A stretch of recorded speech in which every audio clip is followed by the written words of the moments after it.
Korean भाषा EPS तयारी गरिरहनु भएका साथीहरूको लागि एकदमै खुसीको खबर रहेको छ, किनभने कोरियन भाषा परीक्षाको आवेदन फारम खुलेको छ र यो फारम भर्ने सम्बन्धी सूचना चाहिँ यहाँनिर म तपाईँहरूलाई सरसर्ती देखाउन गइरहेको छु। कृपया यो भिडियोलाई स्किप नगरी अन्तिमसम्म हेरिदिनु होला, किनभने एकदमै महत्त्वपूर्ण कुराहरू हुनेछ। यहाँनिर चाहिँ भाषा परीक्षा फर्स्ट राउन्ड सेकेन्ड राउन्ड कहिले हुने र कति सङ्ख्यामा नेपाली कामदार यसपालि लाँदैछदेखि अन्य कुराहरू चाहिँ डिटेल्समा भनिनेछ।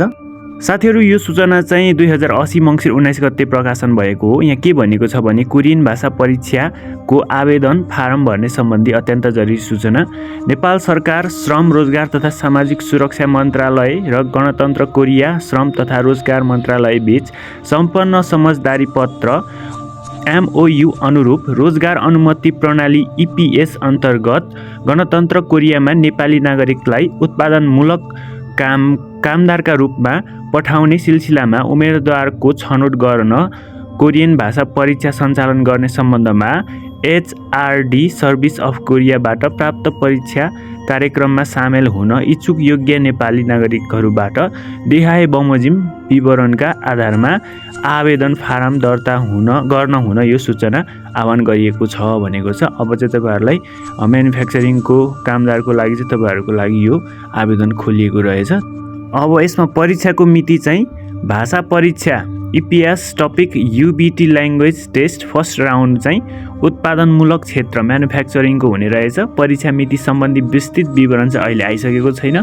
तपाईँहरूले 2080 माघ 22 गते सोमबार तदनुसार 2024 फेब्रुअरी 5 तारिकको दिन प्रकाशित हुने रहेछ है त तपाईँहरूको परीक्षा मिति। त्यसपछि पुनश्च भनेको छ 1 दिनमा 4 शिफ्ट गरी परीक्षा सञ्चालन हुनेछ।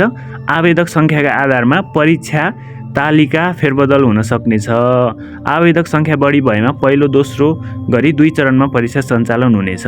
1 दिनमा 4 शिफ्टमा परीक्षा हुने रहेछ होइन, तर आवेदकको सङ्ख्या धेरै मात्रामा भएमा 1 दिनमा 6 शिफ्टसम्म पनि परीक्षा हुन सक्ने रहेछ है त। अब 2 नम्बरमा आवेदन क्षेत्र भनेको छ। तपाईँहरूले कुन क्षेत्रमा चाहिँ आवेदन दिन सक्नुहुनेछ भन्दाखेरि उत्पादनमूलक क्षेत्र म्यानुफ्याक्चरिङ सेक्टरमा चाहिँ तपाईँहरूले आवेदन दिनुपर्ने हुन्छ। र कमा भनेको छ भाषा परीक्षा EPS टपिक ल्याङ्ग्वेज टेस्ट सिप परीक्षण स्किल टेस्ट हुने रहेछ एन्ड कन्सेप्टेन्सी टेस्टमा प्राप्ताङ्कको आधारमा अधिकतम अङ्क प्राप्त गर्नेहरूमध्ये रोस्टरमा सूचीकृत गर्न अन्तिम नतिजा प्रकाशित गरिनेछ भनेको मतलब तपाईँहरूको चाहिँ दुईटै भाषा परीक्षा र सिप परीक्षणबाट चाहिँ तपाईँहरूको सबैभन्दा धेरै जसको मार्क्स आउँछ त्यो चाहिँ पहिलो दोस्रो हुँदै चाहिँ नतिजा प्रकाशन गरिने रहेछ।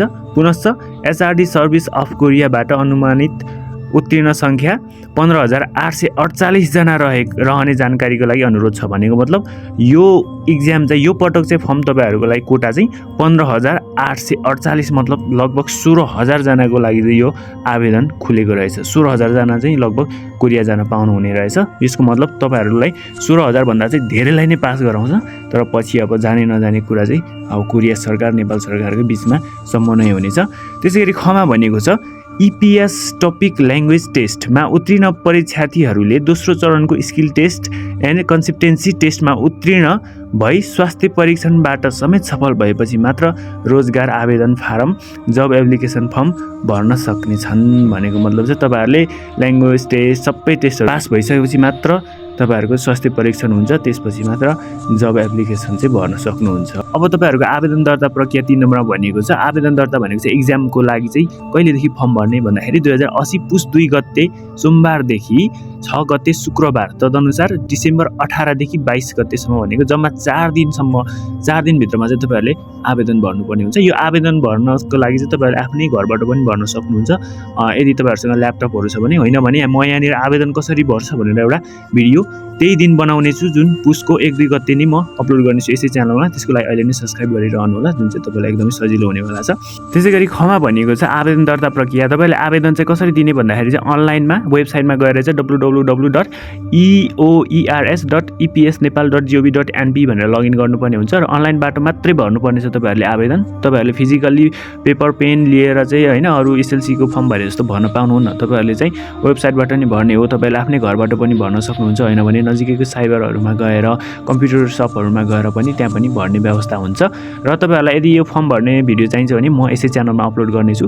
त्यसै गरी आवेदन दर्ताको लागि आवश्यक कागजातहरू के पर्दछ भन्दाखेरि चाहिँ आवेदन दर्ताको लागि चाहिँ तपाईँहरूलाई आवेदकको राजधानीको फोटो भएको पेज होइन, बायाँ पेज राजधानीको बायाँ पेजको रङ्गीन कलर स्क्यान गर्नु पर्यो। तपाईँले मोबाइलबाट पनि स्क्यान गर्न सक्नुहुन्छ र यो गरेको चाहिँ जेपीजी इमेज फाइल जेपीजी फर्मेटमा हुनु पर्यो, फाइल एक्सटेन्सन।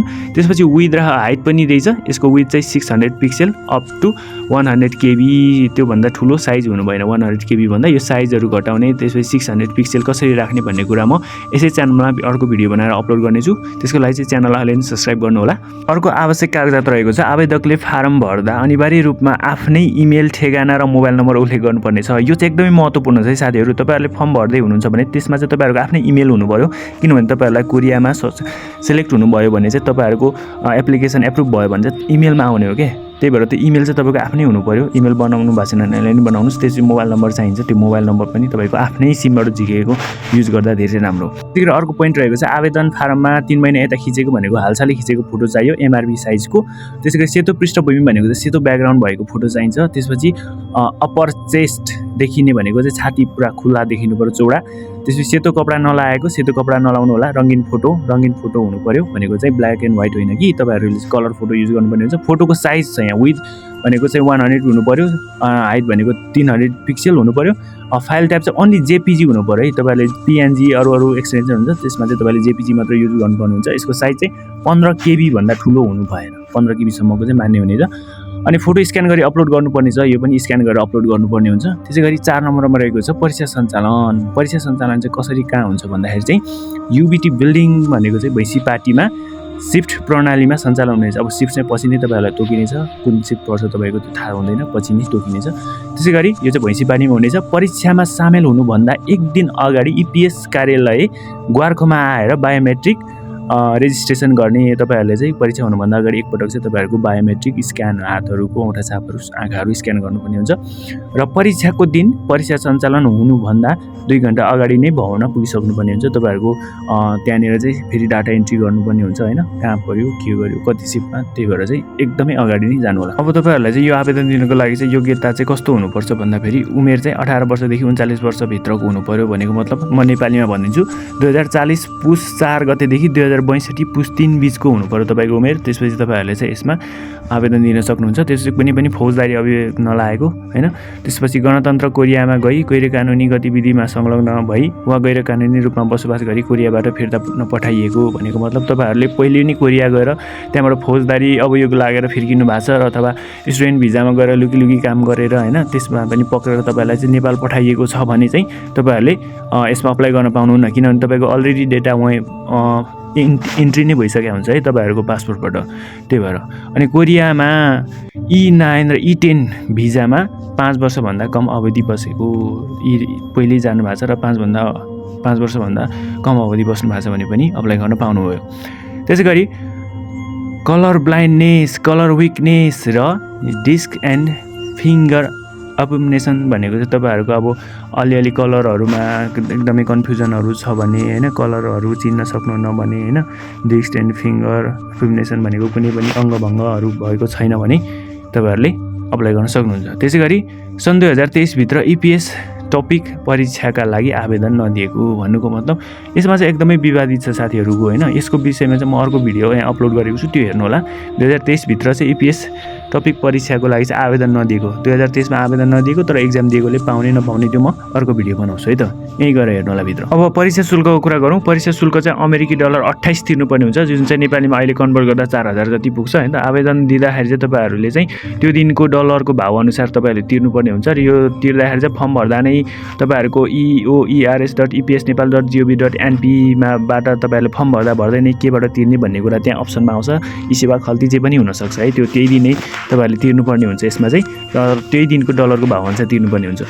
त्यसपछि परीक्षा प्रणाली र अङ्कभार भनेको छ प्रश्न संरचना चाहिँ पढाइ सुनाइ जम्मा यो 20 मार्क्सको हुन्छ। जम्मा प्रश्न सङ्ख्या चाहिँ 40 वटा हुन्छ। कुल पूर्णाङ्क चाहिँ 100 हो होइन।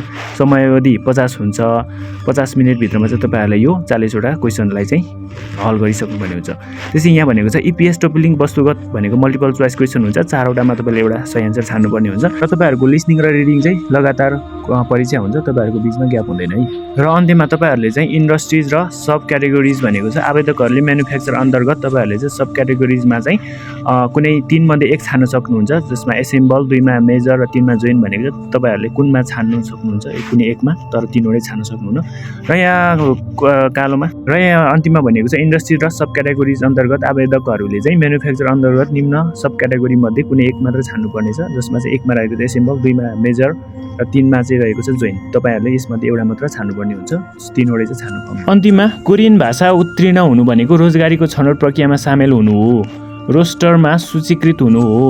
100% रोजगारीको ग्यारेन्टी भने होइन, तसर्थ आफ्नो पेसा व्यवसायलाई आदिलाई निरन्तरता दिइरहनु होला भनेको छ। तपाईँहरूले चाहिँ अब म पास भएँ, म गइहाल्छु भनेर चाहिँ फिक्स नहुनु होला, तपाईँहरूको आफ्नो पेसा व्यवसायलाई चाहिँ निरन्तरता दिनु होला भनेर भनिएको छ। यो सूचना मिति 2080 साल 8 महिना 19 गतेका दिन दैनिक पत्रिकामा समेत प्रकाशन गरिनेछ। यो प्रकाशित भइसकेको छ। र अन्तिममा सम्पूर्ण साथीहरूलाई धेरै धेरै धन्यवाद। साथीहरू जसले यो भिडियो अन्तिमसम्म हेरिदिनु भयो र यो च्यानललाई सब्स्क्राइब गरिदिनु भयो, र तपाईँहरूलाई बेस्ट अफ लक पनि भन्न चाहन्छु। त्यसै गरी यो म्यानुफ्याक्चर अन्तर्गत चाहिँ यसपालि कसले भर्न पाउने, कसले भर्न नपाउने भन्ने भिडियो अर्को मैले च्यानलमा अपलोड गरिसकेको छु, त्यो पनि हेर्न नभुल्नु होला। हस्, धन्यवाद।